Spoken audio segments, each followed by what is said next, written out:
प्यारे बच्चों, आज की क्लास में आप सभी का स्वागत है। गद्य संकलन के लेखक आज हम जानेंगे सूर्यकांत त्रिपाठी निराला जी के बारे में। सबसे पहले प्रस्तावना जानेंगे। हिंदी कविता के छायावादी युग के 4 स्तंभ में से एक माने जाते हैं निराला जी।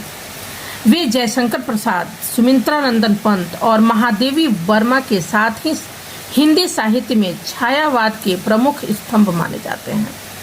इन्होंने कई कहानियां, उपन्यास और निबंध भी लिखे, किंतु इनकी ख्याति विशेष रूप से इनकी कविताओं के कारण ही हुई। इनका जीवन परिचय देख लेंगे। निराला जी का जन्म बंगाल की महिषादल रियासत में माघ शुक्ल एकादशी को 21 फरवरी 1899 ईस्वी में हुआ था। बसंत पंचमी पर उनका जन्मदिन मनाने की परंपरा 1930 ईस्वी में प्रारंभ हुई। इनका जन्म मंगलवार को हुआ था। जन्म कुंडली बनाने वाले पंडित के कहने से उनका नाम सूर्य कुमार रखा गया। उनके पिता पंडित राम सहाय तिवारी उन्नाव के रहने वाले थे। महिषादल में सिपाही की नौकरी करते थे। निराला जी की शिक्षा हाई स्कूल तक हुई। बाद में हिंदी, संस्कृत और बांग्ला का स्वतंत्र अध्ययन किया। पिता की छोटी सी नौकरी की असुविधाओं और मान अपमान का परिचय निराला जी को आरंभ में ही प्राप्त हुआ। उन्होंने दलित शोषित किसान के साथ हमदर्दी का संस्कार अपने अबोध मन में ही अर्जित किया। 3 वर्ष की अवस्था में माता का तथा 20 वर्ष की अवस्था में पिता का साथ हमेशा हमेशा के लिए छूट गया। अपने बच्चों के अलावा अपने संयुक्त परिवार का भी बोझ निराला जी पर पड़ गया। पहले महायुद्ध के बाद जो महामारी फैली, उसमें न सिर्फ पत्नी मनोहरा देवी बल्कि चाचा, भाई और भाभी का भी देहांत हो गया। इस महामारी के प्रकोप ने इनकी पत्नी और बेटी सहित अपने परिवार के आधे लोगों को खो दिया। शेष कुनबे का बोझ उठाने में महिषादल की नौकरी अपर्याप्त थी। इसके बाद उनका सारा जीवन आर्थिक संघर्ष में बीता। निराला जी के जीवन की सबसे विशेष बात यह है कि कठिन से कठिन परिस्थितियों में भी इन्होंने सिद्धांत त्याग कर समझौता का रास्ता नहीं अपनाया, संघर्ष का साहस नहीं गंवाया। बाद में वह इलाहाबाद आकर रहने लगे। वहीं दारागंज मोहल्ले में स्थित राय साहब की विशाल कोठी के ठीक पीछे बने एक कमरे में 15 अक्टूबर 1961 ईस्वी को इनका देहांत हो गया। अब साहित्य का अवदान इनका देखेंगे। निराला जी ने 1920 ईस्वी के आसपास से लेखन कार्य आरंभ किया था। उनकी पहली रचना थी जन्मभूमि। एक वह गीत था। लंबे समय तक निराला जी के प्रथम रचना के रूप में प्रसिद्ध जूही की कली शीर्षक कविता, जिसका रचना काल निराला जी ने स्वयं 1916 ईस्वी बताया था, वस्तुतः 1621 ईस्वी के आसपास लिखी गई थी तथा 1922 ईस्वी में प्रकाशित हुई थी। 1922 और 23 ईस्वी के दौरान कोलकाता से प्रकाशित समन्वय का संपादन किया। 1923 ईस्वी के अगस्त से मतवाला के संपादक मंडल में कार्य किया। इसके बाद लखनऊ में गंगा पुस्तक माला कार्यालय में उनकी नियुक्ति हुई, जहां वे संस्था की मासिक पत्रिका सुधा से 1935 के मध्य तक संबद्ध रहे। 1935 से 1940 तक का कुछ समय इन्होंने लखनऊ में बिताया।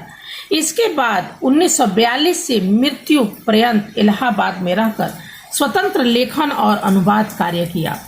उनकी पहली कविता जन्मभूमि प्रभा नामक मासिक पत्र में जून 1920 ईस्वी में, पहला कविता संग्रह 1923 में अनामिका नाम से तथा पहला निबंध बंग भाषा का उच्चारण अक्टूबर 1920 में मासिक पत्रिका सरस्वती में प्रकाशित हुआ। अपने समकालीन कवियों से अलग उन्होंने कविता में कल्पना का सहारा बहुत कम लिया है और यथार्थ को प्रमुखता से चित्रित किया है। वे हिंदी में मुक्त छंद के प्रवर्तक भी माने जाते हैं। इनका हम कृतियां देख लेंगे। कविता के अतिरिक्त कथा साहित्य तथा गद्य की अन्य विधाओं में भी निराला जी ने प्रभुत मात्रा में लिखा है, जिसमें से कुछ कृतियां उनका मैं यहाँ नाम दे रही हूँ, वो देख लेंगे आप। काव्य संग्रह है अनामिका, परिमल, गीतिका, अणिमा, बेला, आराधना, गीत कुंज, अपरा, तुलसीदास आदि। इसी तरह से उपन्यास है अपरा, अलका, प्रभावती, निरुपमा, चमेली इत्यादि। कहानी संग्रह है लिली, सखी, सुकुल की बीबी, देवी इत्यादि। निबंध है रविंद्र कविता कानन, प्रबंध पदम, चाबुक आदि। पुराण कथा है महाभारत, रामायण की अंतर्गत कथाएं। बाल प्रयोगी उन्होंने बालकों के लिए भी लिखा था। भक्त ध्रुव, भक्त प्रहलाद, भीष्म, महाराणा प्रताप, सीख भरी कहानियां। इसके कुछ अनुवाद भी हैं। राज सिंह, राज रानी, देवी चौधरानी, आनंद मठ, 20 वृक्ष, रामचरितमानस, रजनी, चंद्रशेखर, दुर्गेश, नंदिनी, कपाल कुंडला आदि। भाषा शैली हम इनका देख लेंगे। भाषा पर निराला जी का महत्वपूर्ण अधिकार था। उन्होंने परिमार्जित साहित्यिक खड़ी बोली में रचनाएं की हैं। उनके काव्य में उपमा, रूपक, उत्प्रेक्षा, अतिशयोक्ति, मानवीयकरण आदि अलंकार प्रचुर मात्रा में पाए जाते हैं। इनकी दो शैलियां स्पष्ट हैं। एक उत्कृष्ट छायावादी गीतों में प्रयुक्त लंबी समस्त पदावली युक्त तत्सम बहला गहन विचारों से ओतप्रोत शैली, और दूसरी सरल प्रवाहपूर्ण प्रचलित उर्दू के शब्द के लिए व्यंग्यपूर्ण और चुटीली शैली। अब इनका हम साहित्य में स्थान देख लेंगे। निराला जी हिंदी साहित्य के बहु प्रतिभा संपन्न कलाकार एवं साहित्यकार थे। इन्होंने अपनी परंपरागत क्रांतिकारी स्वच्छंद मुक्त काव्य योजना का निर्माण किया। समय के परिवर्तन के साथ साथ इनके काव्य में भी छायावाद, रहस्यवाद और प्रगतिवाद के दर्शन हुए हैं। निराला जी अपने शरीर, जीवन और साहित्य सभी में असाधारण थे। तो मेरे प्यारे बच्चों, ये तो सूर्यकांत त्रिपाठी निराला जी का जीवन परिचय था। अगले वीडियो में मैं किसी और का जीवन परिचय लेकर के आऊँगी।